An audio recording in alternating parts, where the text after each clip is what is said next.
j'imagine que vous êtes bien battu, c'est une déception forcément de prendre un but tout à la fin comme ça. C'est décevant, ouais, après bien battu, c'est un bien grand mot. On a fait un très mauvais match aujourd'hui. Dans le contenu, techniquement on a été nul. Voilà, offensivement on a fait constamment les mauvais choix. Je crois que ça doit être un match où on ne doit pas se créer une occasion, donc on ne peut pas espérer Occasion de grand Lucie, chose. Pinjon. Ouais, peut-être Et le centre d'Aou en première mi-temps, voilà, pour Sarah qui détourne. Rien sur 90 minutes. Donc effectivement, au moins, à part s'en remettre à notre solidité défensive, il n'y avait pas grand chose à faire. Et voilà, et en plus à 10 contre 11, c'est d'autant plus décevant de ne pas prendre un peu plus la maîtrise du jeu. Comment expliquer justement cette différence, j'imagine, par rapport au match précédent où l'équipe elle a un peu lâché aujourd'hui à ce moment-là? C'est parce qu'il n'y avait plus d'enjeu ou voilà ou Non, toujours compliqué de rester dans le bain quand il n'y a plus vraiment d'enjeu, quoi. Non, je pense que, faut être honnête, hein, déjà à Guingamp il n'y avait pas eu un contenu qui était extraordinaire et le résultat était flatteur pour nous. Aujourd'hui on est dans la continuité de ça et avec la réussite en moins. Après il y avait forcément un petit peu plus de détermination en face, c'est normal. Et voilà, ça leur laisse la possibilité d'espérer encore sur la dernière journée. Mais au-delà de ça, ouais, je pense qu'il nous a manqué beaucoup trop de choses dans tous les compartiments pour pouvoir faire un résultat ici aujourd'hui. Après, les filles sont quand même battues et vous le dites même vous-même, hein, défensivement, il a fallu quand même s'accrocher parce que c'est vrai que Lille a poussé, donc c'est pas non plus évident de jouer contre un adversaire comme ça. Je prends un peu votre défense. Hein, non, mais on se bat, mais on a fait que ça aujourd'hui, on a fait que se battre, on est nul. Donc à un moment, on peut faire que ça, hein, mettre des coups, on arrive en retard dans tous les duels. Ouais, ça pour se battre, on se bat, mais bon, on prend 6 cartons jaunes au match contre Guingamp, 4 aujourd'hui, à un moment, se poser un peu les bonnes questions aussi. Hein. Quand on est constamment à faire des fautes et à subir comme ça a été le cas aujourd'hui, on peut pas espérer quoi que ce soit. Donc après, non, enfin aujourd'hui il faut pas se chercher d'excuses, hein. On n'a pas été bon et point barre. Après, je pense pas qu'il y ait de relâchement parce que malgré tout la saison n'est pas finie. Mais c'est sûr que dans le comportement ou dans les attitudes, ouais, des choses qui sont décevantes et comme je dis, surtout offensivement. Enfin, on a été incapable de mettre un peu de fluidité dans le jeu, on joue sur un bon terrain, donc voilà, il n'y a pas d'excuses à chercher. Hein. On porte trop le ballon, on joue à droite quand il faut jouer à gauche, on joue dans l'axe quand il faut jouer sur les côtés. Voilà, quand on joue à l'envers d'un bout à l'autre, c'est difficile de faire un résultat. Ok, ben je vous remercie, puis je vous souhaite bonne fin de saison, bon dernier match. Ouais, merci, c'est gentil. Sébastien, un peu comme contre Guingamp, le côté gauche a un peu pris le feu aujourd'hui, notamment l'espace, l'intervalle entre Cathy et Viviane, avec beaucoup de situations amenées par Oulé Matassar. Comment t'expliques ça, le fait qu'il a toujours fallu essayer de compenser encore à l'arrache Et c'est pas une question de prendre le feu, c'est qu'on savait qu'ils ont une équipe qui bascule plus à droite parce que leurs joueuses fortes sont là aussi, même s'ils en ont aussi sur le côté gauche, mais voilà, statistiquement ils ont plus d'occasions qui basculent à droite, donc on le savait. À Guingamp c'est pareil, hein, quand il y a Emeline Laurent qui joue sur le côté droit, forcément ça va basculer à droite. Donc il y a plus de situations qui sont amenées sur ce côté-là, puisqu'ils ont l'habitude de fonctionner comme ça. Donc à partir du moment où il y a plus de situations qui sont amenées sur ce côté-là, il y a plus de chances d'avoir des situations délicates à gérer. Ouais, t'as dit qu'il n'y a pas grand-chose dans le contenu aujourd'hui, puis défensivement... C'est pas il n'y a pas grand-chose, c'est il n'y a rien. Il n'y a rien. C'est pas pareil. Des fois il n'y a pas grand-chose, aujourd'hui il n'y a rien. Et c'est encore plus décevant au moins, vu qu'il n'y a rien comme tu le dis, au moins de ramener au moins le nul et de craquer en toute fin de match sur un énième coup franc, une énième faute bête, après un ballon qu'on avait et qu'on exploite encore une fois très mal. Et un énième coup franc qui donne au final un décalage de Boussa sur l'anneau à gauche. Ouais. Ouais.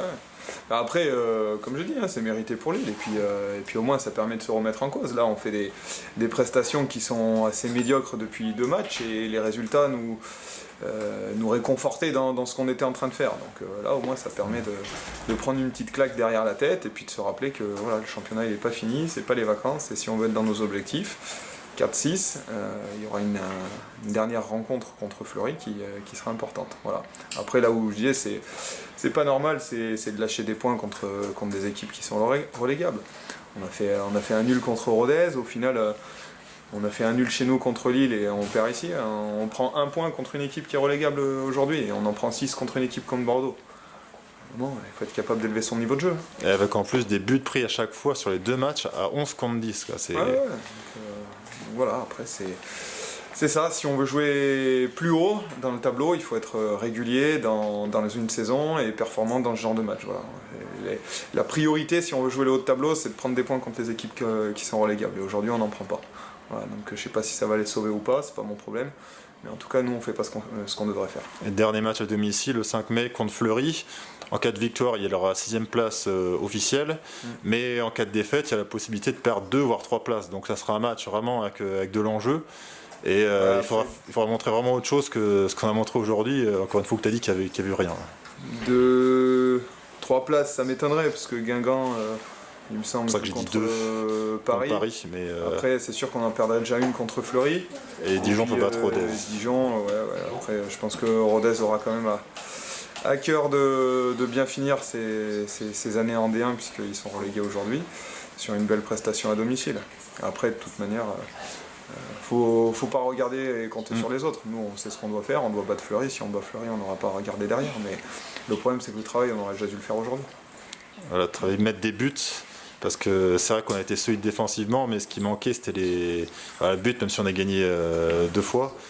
Mais avec on peut être à 2 buts sur les 5 derniers matchs. Compliqué. Ouais, puis dernière chose sur Anissa, elle était blessée ou malade?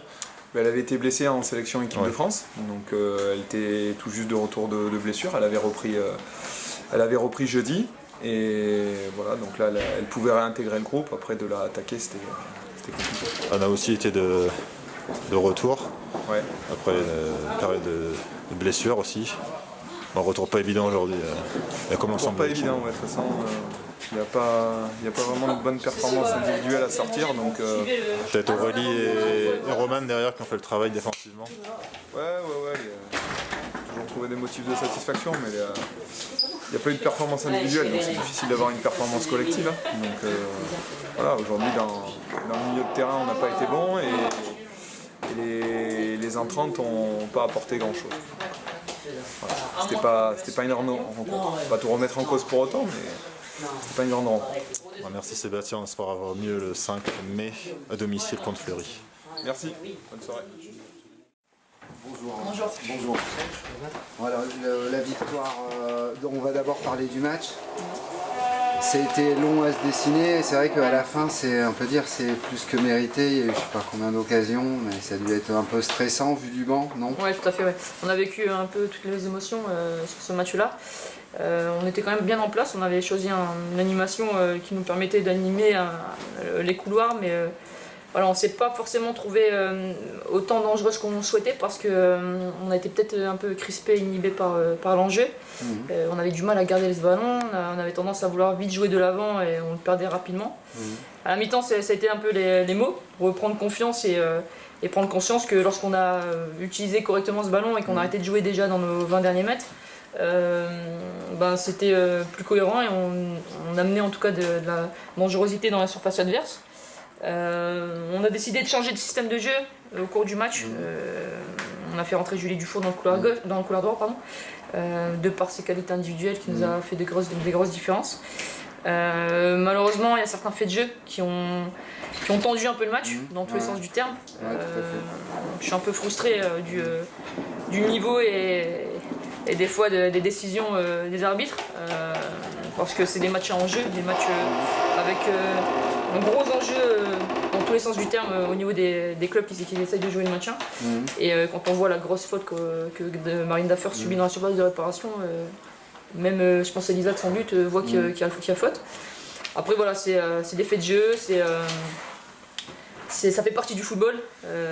Quand j'arbitre des matchs de U11 féminins, c'est super dur. Alors je suppose que là au niveau c'est encore plus dur, mais voilà, j'étais un peu tendu et on en discutait avec le coach de Soyo. Il était du même avis que je dirais l'agressivité ou l'animosité qui a commencé à sortir à l'intérieur de ce match-là était peut-être due à tous ces faits de jeu. Maintenant, on prend un carton rouge d'Oulay qui nous fait mal mentalement. Ça c'est compliqué. Hein. Tout à fait, qui nous fait mal mentalement, qui nous met un coup derrière la tête. Mais cette équipe, elle est pleine de ressources mentales. Elle a démontré contre Guingamp et Metz. Et maintenant, encore une fois, on a montré que le LOSC avait du caractère et que même en ayant son attaquante en moins et en étant réduite à 10, on a quand même toujours l'espoir de pouvoir faire la différence et ramener ces 3 points. Ouais, alors justement, ouais, il va falloir gagner ce dernier match et le gagner sans Oulé Sarr. C'est ça, tout à fait. C'est une dernière finale, on n'arrête pas de parler de finale, on parlait de dernière finale à domicile, cette fois-ci c'est la vraie finale du maintien, parce qu'on n'a pas le droit de faire de match nul, on est obligé de ramener les 3 points à Montpellier, parce qu'un match nul nous mettra à égalité de Metz, et au niveau du goal average particulier c'est pas bon. Maintenant, oui, on n'a pas Ouley, mais on a d'autres armes offensives, on l'a vu encore une fois aujourd'hui. La petite Julie Dufour qui fait des exploits individuels, on a Mété Bouclier, on a Justine Baudouin. Enfin, on a des joueuses offensivement qui peuvent quand même nous apporter ce plus, peut-être avec un profil de jeu différent que celui d'Ouley, mais je suis pas inquiète par rapport à ça. Faut y croire en tout cas. C'est clair, on y croit, on savoure là parce que ça fait du bien aussi et surtout on revient quelque part de loin. Mais voilà, dès demain on va se remettre au boulot et se concentrer sur Montpellier.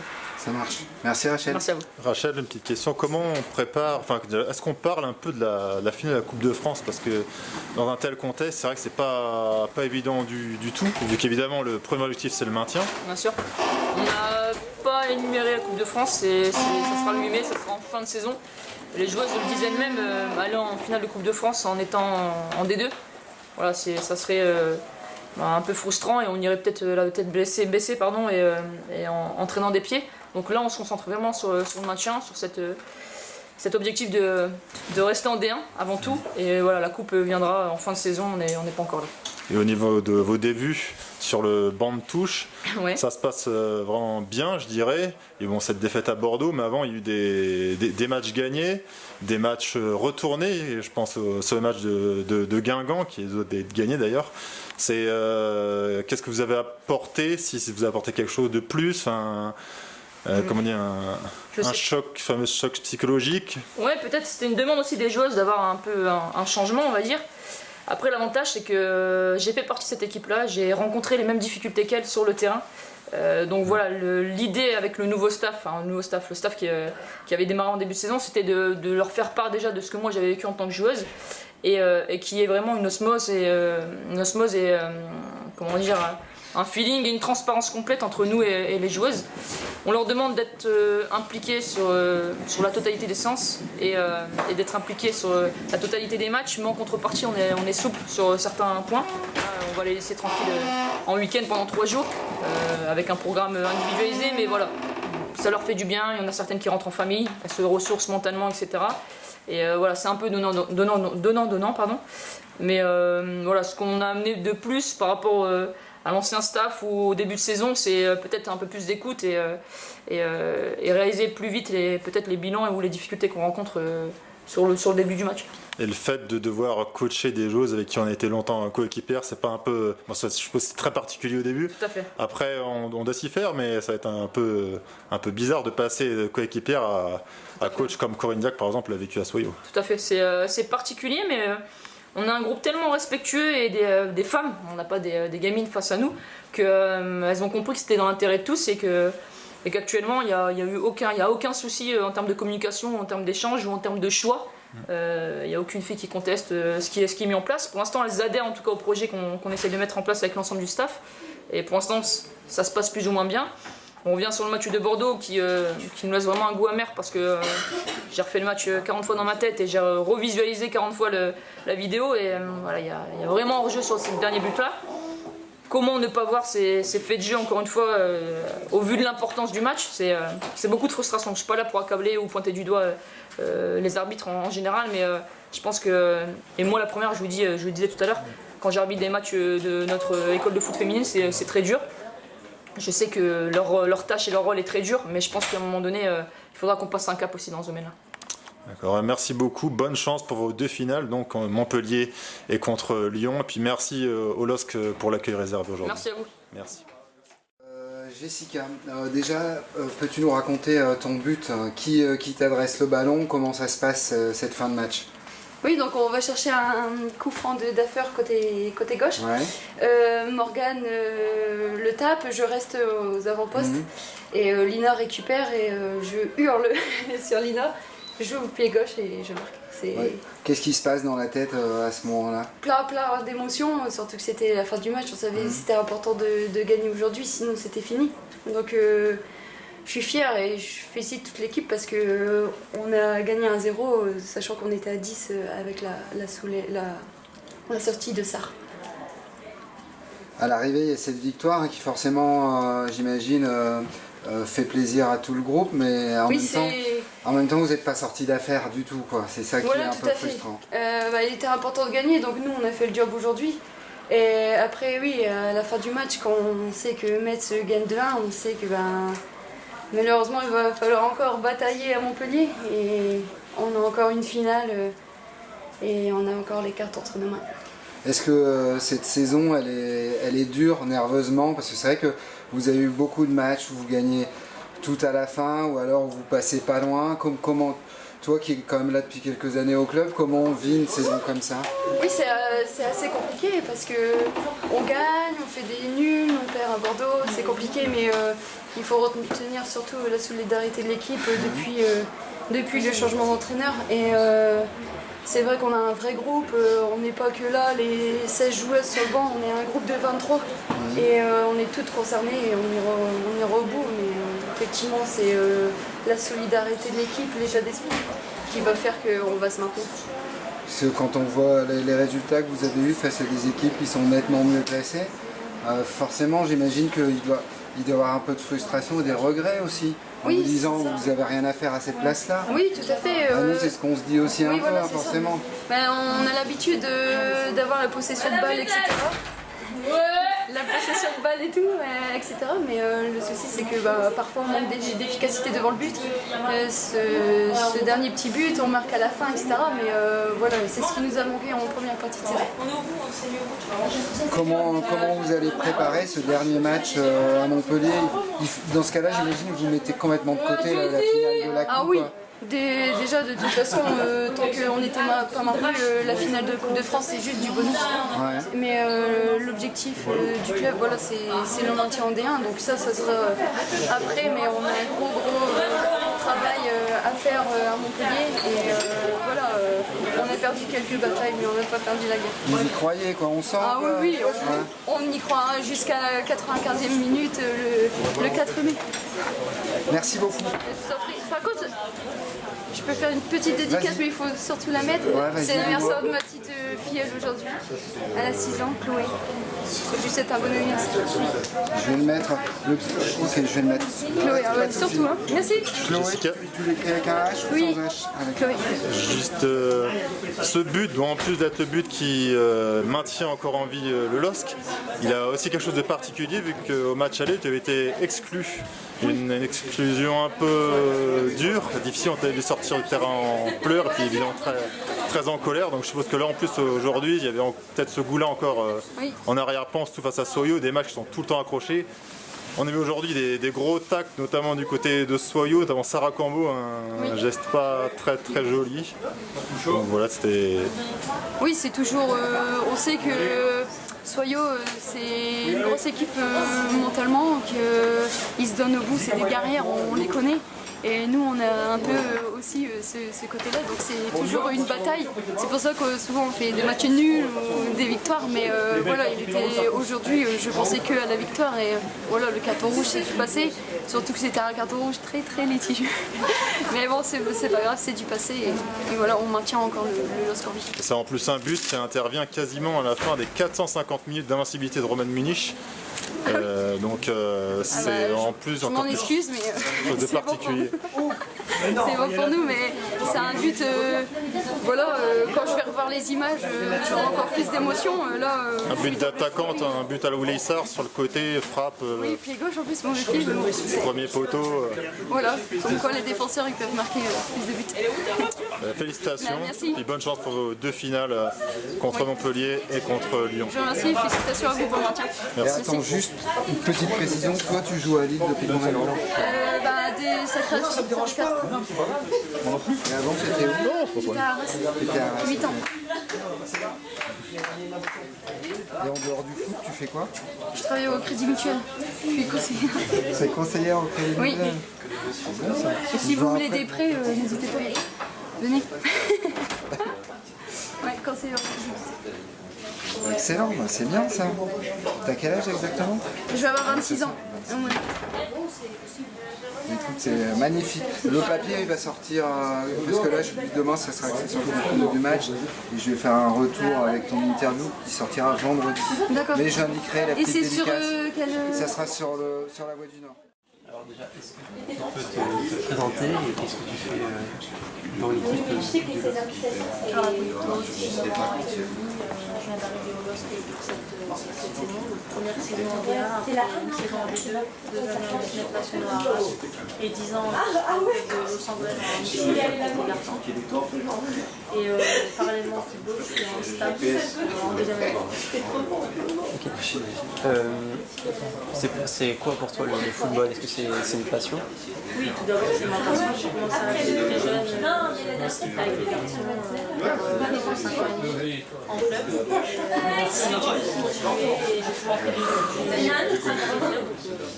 tant que ça continue comme ça, je continue. Est-ce que tu saurais dire pourquoi le football c'est une passion pour toi? C'est une question compliquée. J'ai toujours aimé être dehors, dans l'ordre général, pour jouer avec les copains, etc. Et puis le foot, ça s'est imposé.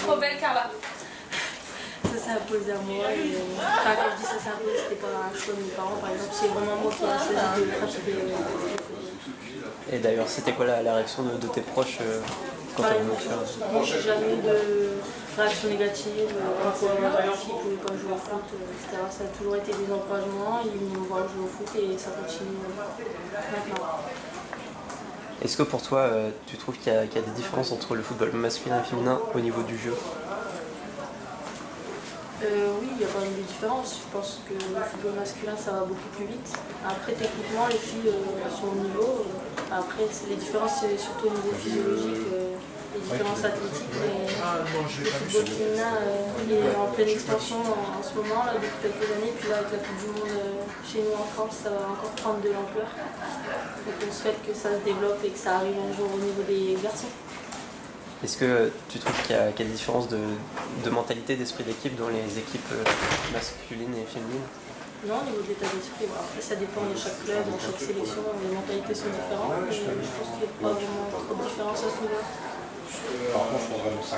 Est-ce que tu penses que c'est plus facile de se faire opérer pour un garçon ou pour une fille? C'est-à-dire que chez les garçons, il y a beaucoup plus de monde, beaucoup plus d'effectifs. Pour arriver au niveau, voilà. Je veux dire par là, l'équipe de France A chez les garçons, je pense que c'est plus dur en soi, puisqu'il y a beaucoup plus de monde à la base, il y a beaucoup plus de garçons qui jouent au foot. Mais après, chez les filles, ça devient de plus en plus compliqué parce que justement, il y a de plus en plus de monde, de plus en plus de petites filles qui se mettent à jouer et c'est pas le bon. Comment sont les entraînements dans cette équipe? Est-ce que tu sens qu'ils sont plus intenses par rapport à avant depuis cette année? Oui, c'est vrai que de passer de la D2 à la D1, il y a une marge qui est quand même assez grande, mais nos entraînements ils sont intenses, ils sont vraiment bien préparés à l'avance par le staff, tout est calé pour qu'on soit dans les meilleures conditions et préparer les matchs le week-end. Ça te prend combien de temps d'entraînement par semaine? C'est-à-dire qu'on s'entraîne tous les jours, ça dure à peu près 1h30 chaque séance. Donc, on calcule. L'école de Lyon avec Nathalie Thérèse. Je sais pas. Est-ce que pour toi, devenir du voie sportive, c'est un rêve? Mon objectif c'est d'atteindre l'équipe de France A, c'est clair, je m'en cache pas. Le terme professionnel c'est un peu flou chez les féminines parce qu'on ne sait pas trop lesquelles sont, lesquelles ne sont pas, mais l'équipe de France A, voilà. Et pourquoi c'est flou pour toi cette différence? Cette définition de joueuse professionnelle, c'est fou, puisque chez un garçon, dès lors qu'on joue en Ligue 1, on est considéré comme professionnel, alors que chez les filles, c'est pas du tout comme ça. Il y a des clubs amateurs, après il y a des clubs pro comme nous, le LOSC, rattachés au club garçon. Mais le terme professionnel, je ne saurais pas l'appliquer à mon cas ou soit, je sais pas encore. Je l'utilise pas trop. D'accord. Est-ce que tu as des modèles de joueurs masculins ou féminins? Ouais, chez les garçons, c'est N'Golo Kanté qui joue sentinelle, qui court beaucoup, qui joue pour les autres, qui fait le travail de l'ombre. Après, chez les féminines, c'est vraiment Dinori, qui vient de la région en plus, capitaine de l'équipe de France, qui joue à Lyon. Est-ce que tu as connu du sexisme parce que tu jouais au football? Non, pas du tout, c'est ce que je dis à chaque fois. J'ai eu, ce ne sont même pas des remarques, c'est des fois dans des tournois en mixité, sur le côté c'était elle est forte pour une fille, mais c'était jamais des trucs méchants, enfin en tout cas j'en ai pas le souvenir. Est-ce que tu trouves que les considérations vers les joueuses féminines sont de mieux en mieux? Oui, bien sûr, c'est de mieux en mieux depuis quelques années. Enfin, la fédération française de foot, elle met en place beaucoup de choses pour que la pratique du foot féminin se développe, que ce soit dans les clubs, les sélections. Il y a beaucoup d'argent qui est investi, il y a quand même plus qui a repris les droits télé, donc c'est de mieux en mieux et on espère qu'un jour ça arrivera vraiment au niveau. Là, il y a eu le match Lyon-PSG en D1 devant 27 000 personnes, donc c'est vrai que c'est vraiment de mieux en mieux. Il y a un essor qui est en place. Qu'est-ce que tu ressens à l'approche de la Coupe du Monde féminine? J'ai hâte que ça commence et puis j'espère qu'on ira le plus loin possible et qu'on remportera cette Coupe du Monde. Est-ce que tu penses que ça va apporter quelque chose dans les mentalités ou autre chose pour... Oui, bien sûr, ça va. Déjà, les matchs seront télévisés sur là où il y a les vents. Là.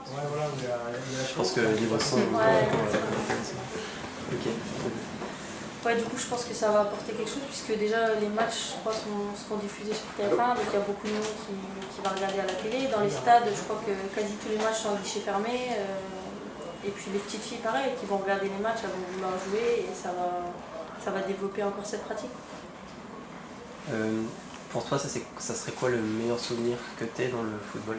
Je peux pas vraiment dire le souvenir qui m'a le plus marqué puisque chaque moment, que ce soit avec les garçons à Arras, à Lille cette saison, on espère avec ce maintien à Montpellier. Il y a eu la Coupe du Monde l'année dernière en Bretagne. C'est vraiment des bons moments qui sont tous différents et je savoure chaque instant. Peut-être, du coup, tu as suivi une formation au pôle à Liévin. Oui. Est-ce que pour toi, il faut de plus en plus former des jeunes dans les pôles espoirs? Est-ce que toi, ça t'a beaucoup aidé? Oui, bien sûr, les pôles espoirs, que ce soit féminin ou masculin, ce sont des structures fédérales qui sont vraiment sous la tutelle de la fédération et tout est mis en place pour que ce soit les joueurs ou les joueuses progressent et soient dans les meilleures conditions de vie pendant 2 ou 3 ans chez les filles, cursus collège ou lycée, et vraiment c'est aussi l'école de la vie avant d'être l'école du football et j'ai appris énormément de choses là-bas, que ce soit sur le terrain ou en dehors. Okay. Et une dernière question, donc quels sont les changements que tu aimerais voir évoluer pour que le football féminin soit au même niveau que le football masculin? Déjà au niveau de la qualité des terrains en D1, puisqu'il y a certains clubs, je ne vais pas les citer, c'est pas la peine, mais certains terrains qui sont quand même limites pour la première division féminine au niveau français. Et je pense que déjà à ce niveau-là, et puis les droits télé, en ce moment c'est Canal qui a repris, donc il n'y a aucun problème là-dessus. Et puis que les joueuses continuent à progresser, que les clubs pro, que chaque club pro intègre une section féminine, ce serait bien à l'avenir. C'est bon pour moi, c'est très bien. Il y a un dernier truc que tu voudrais dire pour notre documentaire, petite phrase. Un petit message à faire passer. Que toutes les petites filles qui ont envie de jouer au foot, elles aillent, après il faut le soutien des parents, mais qu'elles aillent s'adonner à leur passion parce que voilà, il ne faut pas avoir d'a priori par rapport à ça, il faut jouer et se faire plaisir. Merci. Merci beaucoup. Merci. De rien, avec plaisir. J'ai dit 10 minutes, c'est 10 minutes. Merci beaucoup.